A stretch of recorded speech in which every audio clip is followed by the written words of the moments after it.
Hi there. I am so glad you are checking this out. I really want you to understand the wars and coups and political crazy that is all around us at this time in history. But Heritage Foundation buddies and the IDU buddies have the wheels in motion. So much so that many people who study current events and history are raising alarm bells. Many of us have been warning you incessantly since 2015. You haven't listened. You could have researched like many of us. But the predators in this vicious attack on democracy knew hate is infectious, and that media can be weaponized. I am making a number of videos that explain who the players are, how they tie in, and whether it's too late to stop it. Now you may also be wondering who I mean by you. The attack on democracies is worldwide, so it applies to all, but it is extremely important that all Canadians and all Americans educate themselves. Stand up. Like Ukraine has. This video will explain the most prominent phrases and players carrying out this attack. I am simply going to go back to basics and explain what each of the headings on the poster board behind me means. Some of my previous videos explain further, you should check them out, and I will be making more videos to expand. There is so much information, but I feel you will know exactly what has happened and why, what is happening and why, and lastly, what is going to happen and why. You need to get prepared. It is going to get dangerous and ugly. Trust me, there will be information I will give you that will shock you. You will be surprised that this video will rarely mention Trump, because he is not the main player. He is second tier. Important right now, but not in the long term. Please subscribe and like this video to help me continue. And you will want to subscribe to see where this all leads to in my next videos. As my grandson would say, okie dokie, let's get to it. Justice Powell's Call to Arms, 1971.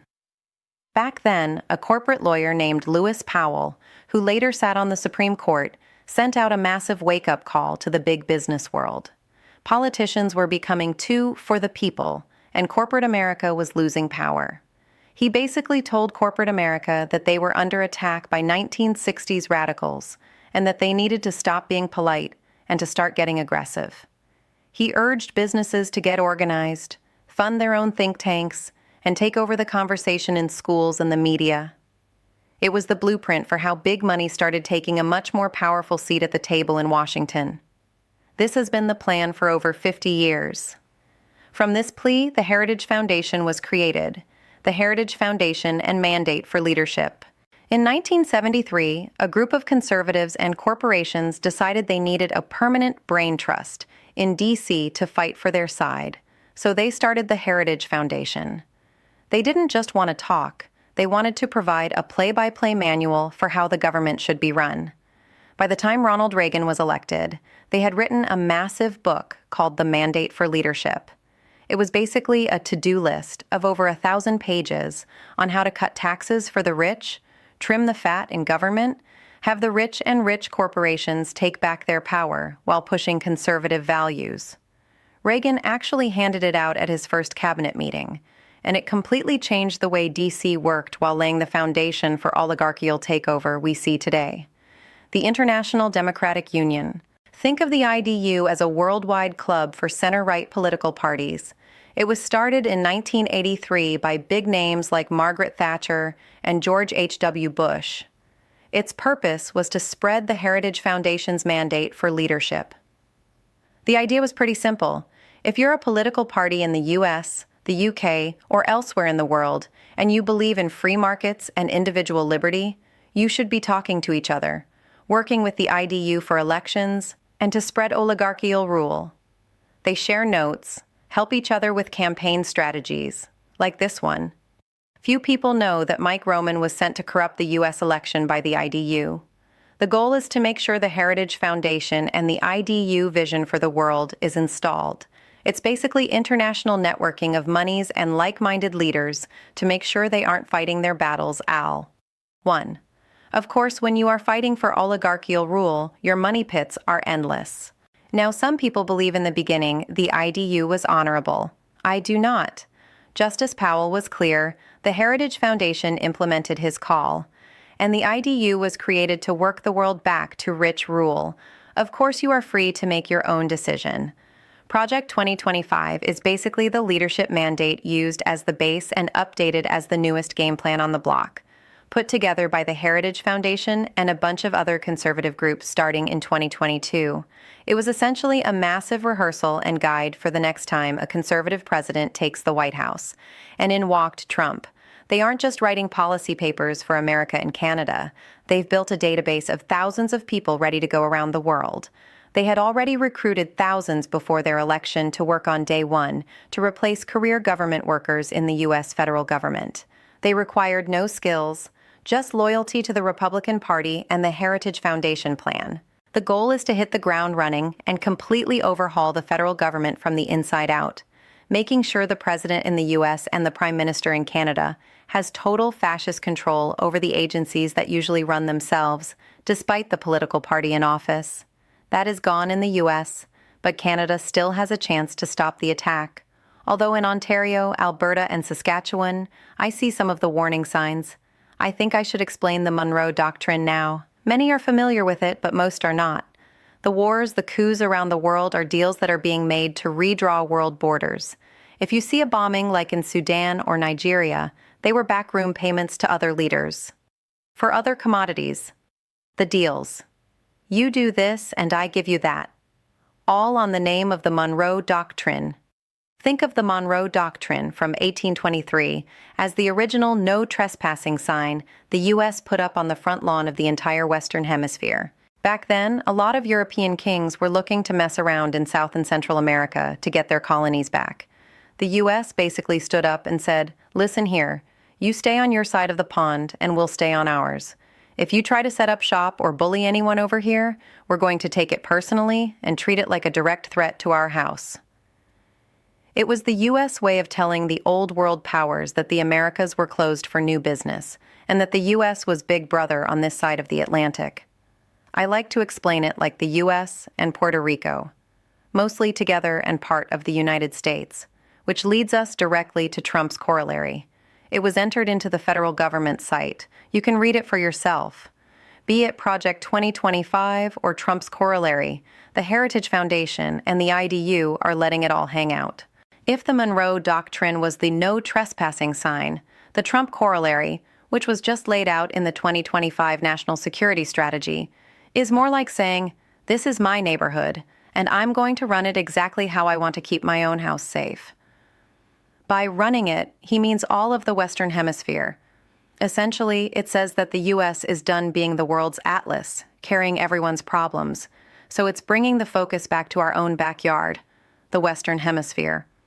It's not just about keeping Europe, Russia, or China out. It's about the U.S. taking control, stealing from other countries, using land and militia and power to degrade other countries so they can own the important stuff like land ports and mines on the Western Hemisphere.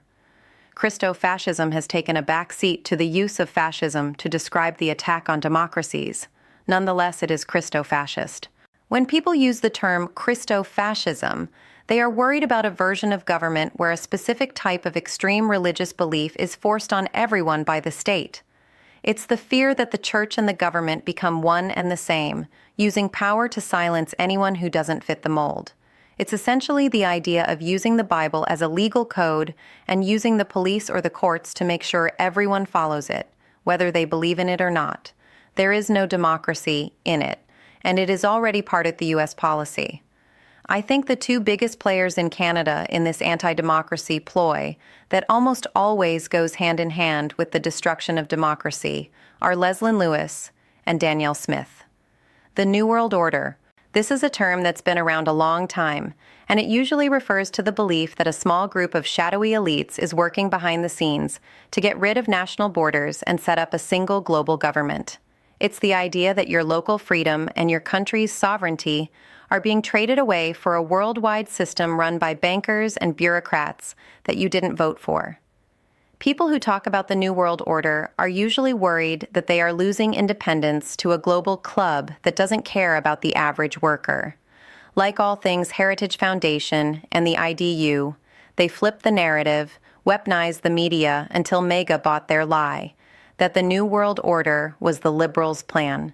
When in actual fact, and as you can see by the definitions in this video, it is the IDU and the Heritage Foundation that believe in the oligarchs, corporate rule, and shadowy elites. They have mastered the brainwash. Perfect timing. Let's talk about oligarchical rule. An oligarchy is basically a fancy word for a system where a tiny handful of people hold all the cards. Instead of a democracy where the people's voice matters, an oligarchy is run by the ultra-wealthy, the CEOs, the tech giants, and the old money families. In this kind of setup, it doesn't really matter who you vote for because the real decisions are being made in backrooms by the people who own the factories and the banks. It's a pay-to-play system where the average guy's needs are ignored because he doesn't have the lobbyist money to get a seat at the table. I saved this one for last because it took me years to figure this all out. But with all my information and knowing fascist oligarch countries must demonize NATO and WHO and WEF and the Great Reset, the World Economic Forum, WEF, is a group of world leaders and billionaires that meet every year in Davos, Switzerland. A few years back, in the immediate waning of COVID, they started talking about something called the Great Reset. They explained the world needed to rebuild greener and fairer to all countries, to work together to fix the global economy after the pandemic to make recovery faster, and to prepare to mitigate future world catastrophes as COVID was. But for a lot of regular folks, it sounds like a massive power grab. The concern was that these elites want to change the very idea of private property, leading to the fear that you'll own nothing and be happy, while every part of your lives is tracked and managed by global corporations. I will be putting together a video on this, the mastery of brainwashing as an ultimate form. But if we brain it, the theories and good deeds of the WHO and WEF are in direct conflict with the Trump corollary, Project 2025 and oligarchical rule. The WEF and the WHO needed democracy to ensure all nations benefited, not just the rich ones. You will have an epiphany when you see my video on the WEF. Subscribe, like, and spread my subtext with Kathy far and wide. May peace be with you, my friends.